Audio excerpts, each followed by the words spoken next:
नमस्कार मित्रांनो, माझं नाव विश्वनाथ भाऊराव फळेगावकर. आज 10वीच्या बोर्डाच्या परीक्षेसाठी सगळ्यांना भरभरून शुभेच्छा. आज पहिला दिवस आहे.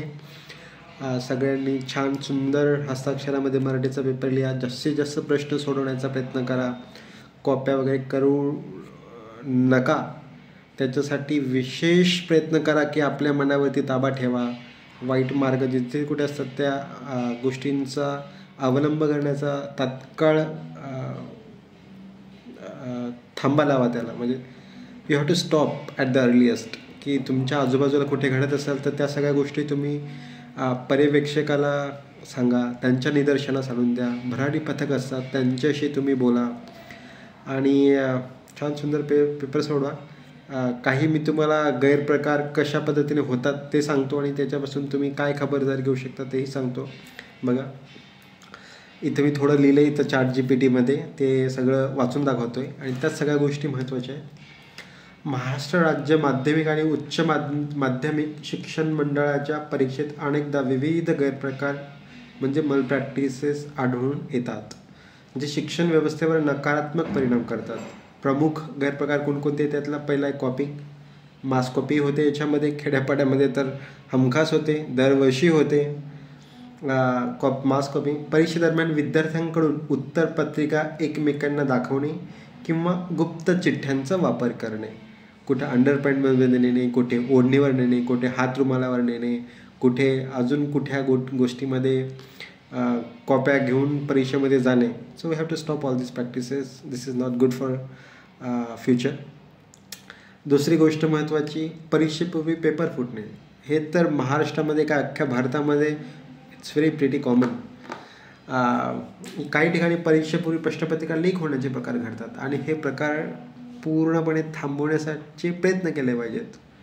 तर माझी सरकारला कळकळीची विनंती आहे की यावर्षी किमान 10वीचे आणि 12वीचे पेपर बिना पेपर फुटीपासून होऊ द्या. एकही पेपर फुटू न होऊ देण्यासाठी प्रयत्न करा. काय काय लागतील, एखाद्या व्हॉलंटिअरची मदत घ्या तुम्ही. लोकल व्हॉलेंटियर्स खूप स्वतःहून पुढे येतील या सगळ्या चांगल्या सुंदर उपक्रमासाठी. तर जेवढं जास्तीत जास्त जमेल तेवढं करा. तिसरी गोष्ट, नकल माफिया आणि गैरप्रकार. काही शिक्षक किंवा प्रशासकीय अधिकारी पैसे घेऊन विद्यार्थ्यांना चुकीच्या पद्धतीने मदत करतात. म्हणजे याच्यामध्ये असंही निदर्शनास आलेले की भरपूर लोक जी प्रशासनातली आहेत, जी पेपर मंडळाची आहेत, ते स्वतः पेपर फोडतात आणि त्या पेपर फोडण्याच्या बदल्यामध्ये ते पैसे घेतात. तर हा भ्रष्टाचाराचा जो प्रकार आहे तो पूर्णपणे तात्काळ थांबला पाहिजे. त्याच्याशिवाय अजून एक गोष्ट याच्यामध्ये मेन्शन केलेली आहे, बनावट ओळखपत्र आणि बोगस विद्यार्थी. परीक्षेसाठी दुसऱ्या विद्यार्थ्याला बसवण्याचे प्रकार आढळतात. म्हणजे हॉल तिकीट एकाचं असतं आणि पेपर दुसरा माणूस देतो. तर असं घडता कामा नये. ज्या विद्यार्थ्याच्या नावावर हॉल तिकीट आहे, जो विद्यार्थी ॲक्च्युली बोर्डाच्या पेपरला बसणार आहे त्यानेच बसलं पाहिजे. किंवा मागच्या वर्षी कोणी कधी हुशार आहे, टॉपर आहे, त्याने त्या मुलाच्या ऐवजी पेपर देता कामा नये. असं घडू नये. आणि या गोष्टी जर घडत असतील तर त्याच्यासाठी कायदे आहेत, नियम आहेत आणि त्याचे गंभीर स्वरूपाचे परिणाम दोघांवरती होऊ शकतात. त्याच्यामुळे विनंती आहे की या सगळ्या वाईट मार्गाला बळी पडू नका. अजून एक पॉईंट इथे मेन्शन केलेला आहे, काही केंद्रामध्ये शिक्षकांकडून उत्तर सांगितले जाणे. म्हणजे विशेषतः ग्रामीण भागात अशा घटनांचा उल्लेख केला जातो. तर ग्रामीण भागामध्ये तर सांगायला सोयच नाही. एवढ्या म्हणजे प्रकारामध्ये कॉप्यांचा प्रकार होतो. शहरामध्ये होते, म्हणजे ग्रामीण आणि शहरी असं काही आपण it is very difficult for to categorise. पण दोन्हीकडे समप्रमाणामध्ये कॉप्या होतात. किंबहुना माझं तर स्वतःचं मत आहे की शहरी भागामध्ये जास्त प्रकार कॉप्यांचे होतात. तर ग्रामीण भागामध्ये शिक्षक बऱ्याचदा माती खातात वर्षभर, सिलेबस पूर्ण करत नाहीत आणि ऐन परीक्षेमध्ये स्वतः ब्लॅकबोर्डवरती लिहून देणे, कॉप्या देणे, झेरॉक्स काढून आणून ते उत्तरपत्रिका वाटणे, असे सर्व गैरप्रकार सर्रास खेड्यापाड्यांमध्ये तुम्हाला पाहायला मिळतात. माझ्या गावामध्ये तर असं होतं नेहमीच. तर त्याच्यामुळे हा व्हिडिओ काढण्याचा प्रयत्न आहे की याच्यापुढे होता कामा नये. तर बघू, आत्ता मी सध्या मुंबईला आहे, पण मी काही दिवसांमध्ये गावाकडे जाईल 1-2 पेपर झाल्यावर. तेव्हा मी लेखी स्वरूपामध्ये अर्ज देऊन प्रयत्न करेल. पालकांनी सुद्धा सतर्क होऊन या सगळ्या गोष्टींबाबत आवाज उठवला पाहिजे. आणि सरकारला लेखी स्वरूपामध्ये अर्ज करून ह्या गोष्टी कळविल्या पाहिजेत. त्याचे परिणाम काय काय होतील पाहूत. गुणवत्तेचा ह्रास होतो, म्हणजे the quality of education will go down to the drain. म्हणजे एवढे जे काही मेरिट आहे तर मेरिट बाजूला राहतं आणि जे नॉन मेरिटोरियस कॅन्डिडेट आहेत, म्हणजे हुशार विद्यार्थी नाही आहेत, ते त्यांना संधी मिळते पुढे जाण्यासाठी. तर हे होता कामा नये. म्हणजे जे हुशार विद्यार्थी आहेत त्यांच्यावरती हा अन्याय आहे. तर हा अन्याय कुठेतरी थांबला पाहिजे. प्रामाणिक विद्यार्थ्यांवरती जो होणारा अन्याय तो थांबला पाहिजे कुठेतरी. शिक्षण व्यवस्थेवरील विश्वास कमी होणे ही अजून एक मोठी गोष्ट आहे, की आपला जो एज्युकेशन सिस्टम आहे तर त्याच्यावरचा जो विश्वास आहे तो पूर्णपणे उठला जातो, की बाबा अभ्यास करूनही मार्क पडत नाहीत, किंवा जो विद्यार्थी आहे आपल्यापेक्षा कमी हुशार आहे तरीसुद्धा त्याला भरपूर चांगल्या प्रमाणामध्ये मार्क दिले जातात. आणि हे कशामुळे होतं? कॉप्या केल्यामुळे होतं, किंवा शिक्षकांच्या मदतीमुळे होतं, किंवा पैसे दिल्यामुळे होतं. तर ह्या गोष्टी घडता कामा नये.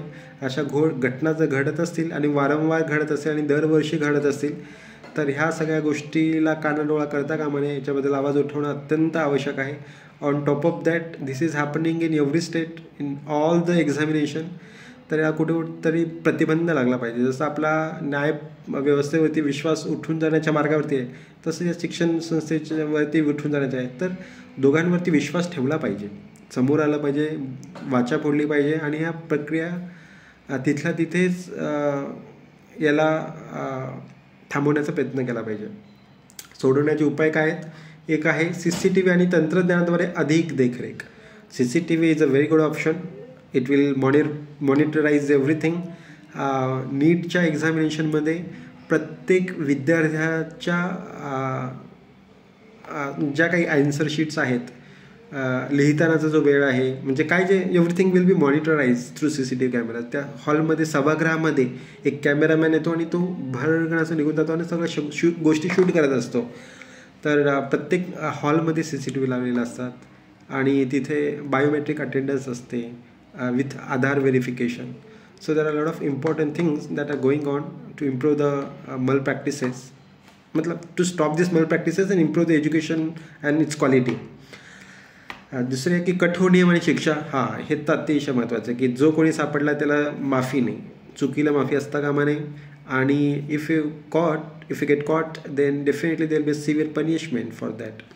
म्हणजे तुम्ही जर मल प्रॅक्टिसेस करत असाल, कॉप्या करत असाल, किंवा अजून 12 भानगडी करत असाल अभ्यासाच्या परीक्षेच्या वातावरणामध्ये, तर तुम्हाला शिक्षा झालीच पाहिजे. आणि कायद्यामध्ये म्हणजे आता नवीन कायदा आला आहे कॉपीच्या संदर्भातला, त्याच्या अंतर्गत शिक्षा पण आहे, पैशांची म्हणजे दंड पण आहे, आणि you will be debarred for so many years, असे सुद्धा गोष्टी मेन्शन केल्या. त्याच्यामुळे या मार्गाला तुम्ही बळी पडू नका, चुकूनही डोक्यामध्ये हे खूळ आणू नका. परीक्षक व पर्यवेक्षकांची जबाबदारी वाढवणे.